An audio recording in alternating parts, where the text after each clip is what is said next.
So basically, I'll explain to you guys the state of football gaming as like a summary.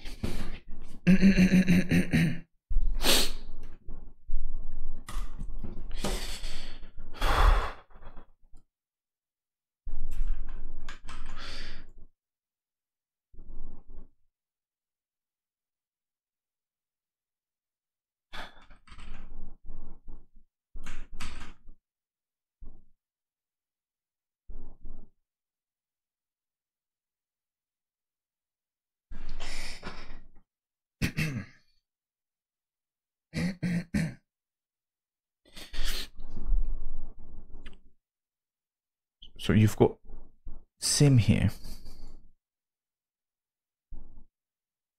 You've got arcade.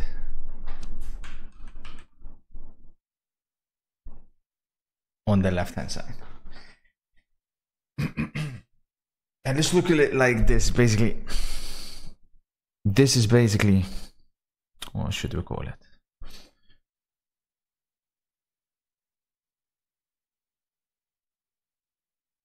Let's call this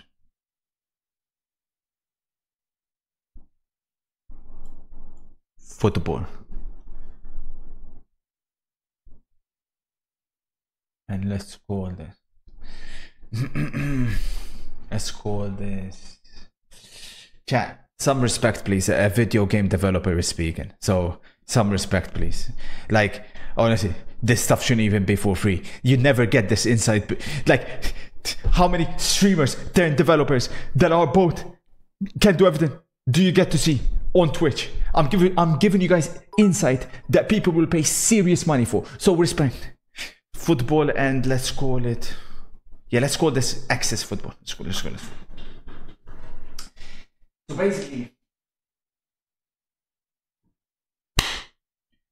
So basically, let's say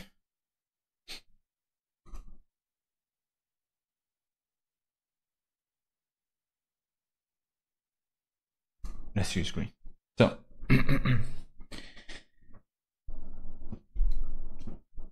what does sim mean? What does arcade mean? What does football mean? So sim is basically, right, when you make a game, what direction do you go?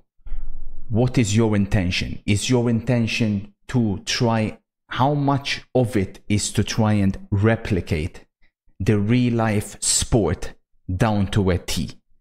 Arcade is how much basically are you willing from a video game point, or keep in mind the video game aspect, and how much fun, how much are you willing to bend the rules where possible to create the best football gaming, keyword being gaming, experience. So if we go with the green, for example, if we look at eFootball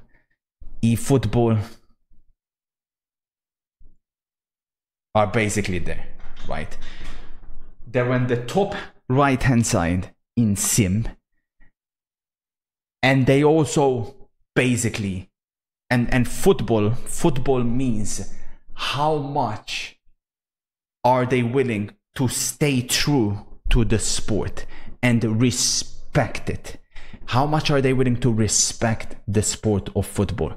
When you have a football game, how much are they willing, the developers willing, to ensure that everything that can be done on a football pitch, on a virtual football pitch, or rather in a real football pitch, can be done on a virtual football pitch?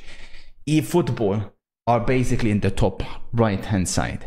They are purely sim, they are purely football. Like, that's their full intention. They don't care at all about the video game aspect. Their pure intention is to replicate the sport of football down to a T, while respecting it down to a T. Then you've got, let's draw them in the red. Then you've got EAFC. So contrary to popular opinion, where do EAFC rank here? So EAFC in the past when it was the old FIFAs, they would have been... Actually, let's do that. To put a reference, the old FIFAs, FIFA 15 for example, would have been somewhere, let's say, here. Nah, a bit here. Let's put it here. That's where FIFA 15 would have been. EAFC, in recent years, since FIFA 19 and onwards, they've made a switch. They now have no desire about the video game aspect. They are now full on the sim side. So EAFC in that regard are very much trying to do what eFootball are doing. They have no desire for the video game. They just have a desire to get the real life game and real life sport and replicate it to the best of their ability in a video game. The problem, however, is EAFC realized that if you go down that path, you end up in eFootball where the game becomes a little bit maybe boring. So what do? Which isn't necessarily a good thing. What they do is they disregard the football aspect. They end up not giving a shit, and they add in unrealistic speed boosts, unrealistic skill moves, shit that doesn't make sense in a football game, that cannot be replicated in a real football match. EAFC will chuck in there. So EAFC are somewhere here. That's where EAFC are. So that's how they differentiate from eFootball. Now, UEFA, let's put them in the purple. UEFA is a tough one because obviously it's still a beta, and I'm not exactly sure what their intention is. However, from what I'm figuring it out, they're most definitely on the sim side. Most definitely on the sim side.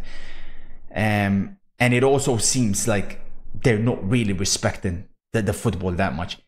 In a way, if we're going to be completely honest, it is almost a carbon copy of EAFC. So UFL, I would say a little bit less on the sim side, maybe. Like, not quite full on a sim as EAFC, but I'd probably put them somewhere here. Right? I put UFL somewhere there. So that's where they are in comparison. Not quite full on sim, but they're definitely more on the sim side. And from what I've seen, not much respect either to the sport. Maybe I'm being a bit harsh. Maybe a bit like that. Maybe a little bit. They respecting the sport a little bit more than EAFC. Then in orange, you ask, where do goals come into play? Goals are very simple. Because we are full on arcade. But again, contrary to what people think the word arcade means, we are also full on respecting the sport of football. Everything that can be done in a real football pitch will be replicated on goals. There's not going to be any speed boost, not going to be any glitchy ass skill moves, none of that shit. Why have we decided to go full on arcade? It's very simple. Because my belief is that it's impossible for there to be a good football simulation game. You ask, for example, where was PES 06? One of the greatest games I've ever played. So far ahead of its time. PES 06 was here. So we're very much trying. That's the closest game, I would say, to what we're trying to do.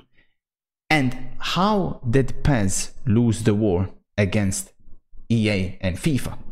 They lost the war because they started from here and they ended up going all the way here, which is unironically the same thing that EA have done.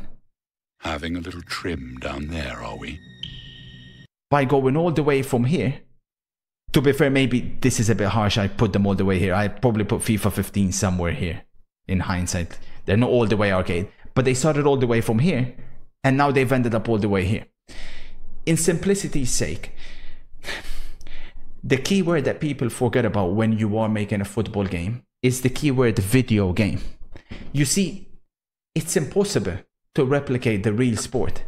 To the people, to the PES fans, the eFootball fans that obsess over simulation, if you care so much about the real life sport, hey, go outside and go kick a ball in real life. This is a video game. This is a video game. So the arcade side has to be respected. Where possible, you have to bend the rules. How? What do I mean by bend the rules but stay true to the sport of football? It's very simple. It's very simple. If you have a tackle, for example, you make a tackle. You ensure that the ball doesn't bounce back to the opposition. Why? Because that's an incredibly frustrating feeling. As a gamer, it's complete bullshit. You have to design the game with the skill gap in mind, because that's what video games are supposed to be. Skill gap and fun. Where possible, you bend the rules to emphasize on those two key things. Because if not, it's not a video game anymore. You're trying to do something that's never going to work because you've took out the video game aspect. Hey, Goggles, you stay in your lane and you listen, okay? You stay in your lane. You don't need your stupid ass goggles. Just make sure you listen carefully instead of disrespecting, because this shouldn't be for free. Make no mistake about it. This is a video game developer giving you insight the likes of which you haven't seen, you dirty PIFA cretin. Yes man, yes man. That's what you've become, a yes man, an EAFC yes man, Goggles. Either way, so that's pretty much where we're trying to be. So as you can see, we're completely on the opposite end of the spectrum. But it doesn't finish there. No, it doesn't finish there. Because here is my, so to speak, worry at the moment with EAFC, or sorry, with UFN to some degree, eFootball. So, as we know, and case in point for most of my chat, let's 1v1 after I'm done. No problem. Let's 1v1 after I'm done. No problem. Let's 1v1 after I'm done. But as we've now known, this is purely gameplay. And football games, unfortunately, it's not about gameplay anymore only. That's only a part of it. I'll explain. Oh, chat, make sure you screenshot this, because this is stuff that shouldn't be free. So, before... oh, fucking hell.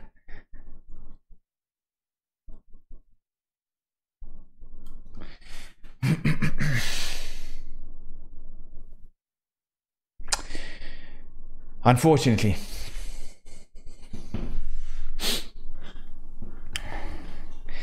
football gaming has also become, not just football, sports games have also become extremely important in a very specific, you're so sad, chat, in a very specific feature aside from gameplay. Because you see, why do you think most people still play EAFC?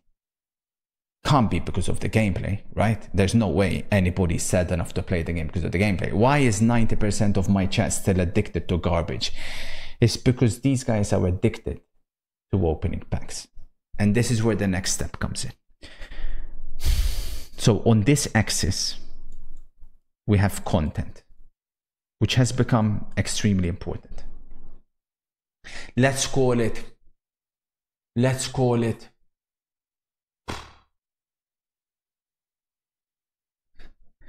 content.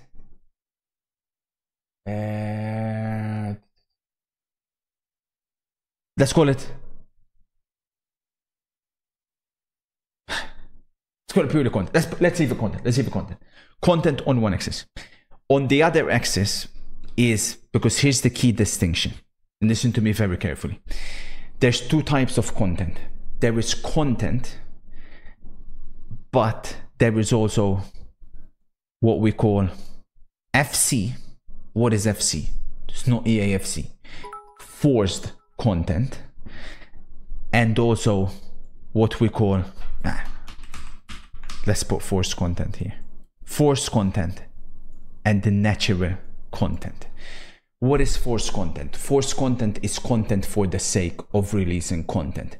Forced content is basically content whereby there's 15 different versions of a player released just for the sake of it. So, if we grab EAFC again in the red, EAFC have an incredible amount of content, but it's also forced. So they are somewhere here, right?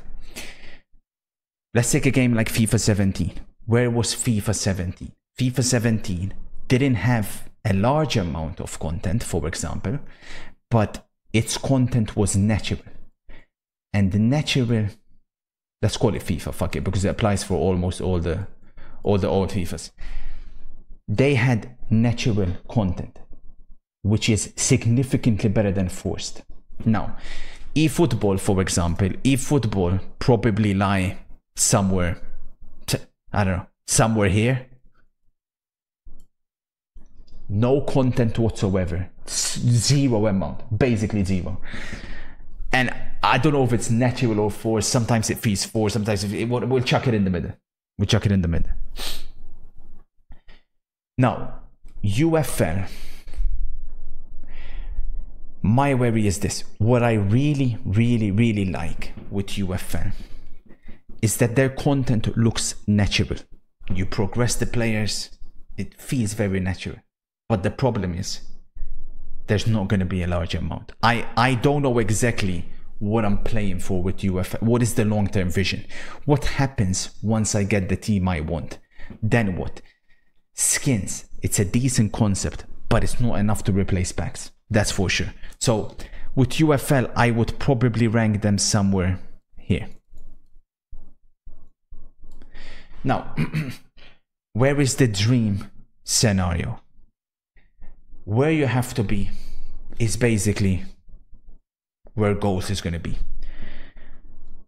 We are going to match EA, nay, even exceed in the content. But the difference is our content will be natural. How we achieve this, I cannot reveal too much to you. But this is a very significant and important part of football gaming. If you want to beat them, the gameplay is not enough, unfortunately. You need to match them here. But the key difference is you can make the content 10 times better than whatever the hell they're doing. Because at the moment, they have completely and utterly lost the plot. They completely destroy their game design, their balance with the way the game currently is. It's very, very, very, very bad game design. And that's come from a game designer. So that's the key thing that you have to end up in. And that's the scenario you need to be in when you've basically nailed it. So that's basically, I hope you guys, there is one other aspect, if you don't mind, one other chart, one other chart.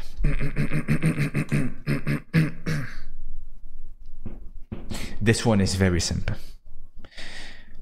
There's only one line needed for this. And it's probably the most important thing.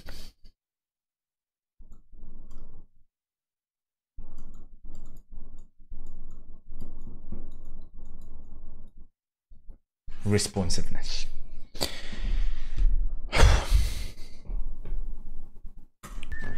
eFootball in responsiveness.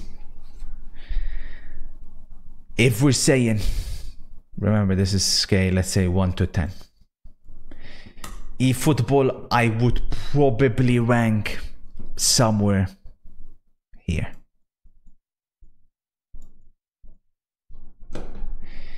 EAFC, I would probably rank somewhere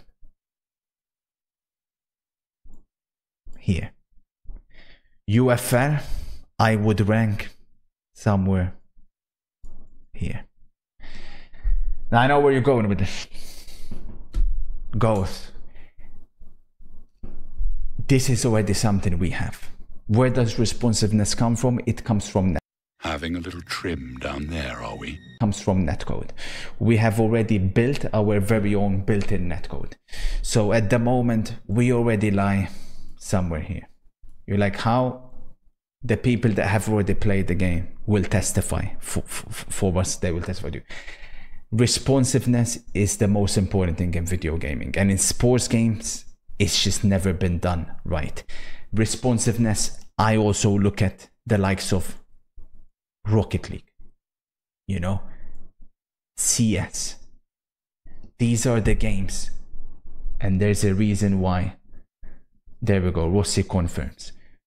There's a reason why these games are considered esport games, the best of the best. Because at the end of the day, there's no esports game that can ever be considered an esport game if its responsiveness is not good enough. So that's all from me. I'm sorry for the pretty long, like, the discussion chart, but that's basically the 3 key scenarios that make up a video game.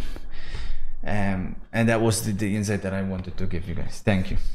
Thank you. Cooked. Thank you. Thank you. Thank you, shippers, for the 23. Thank you. It means a lot. Thank you, guys.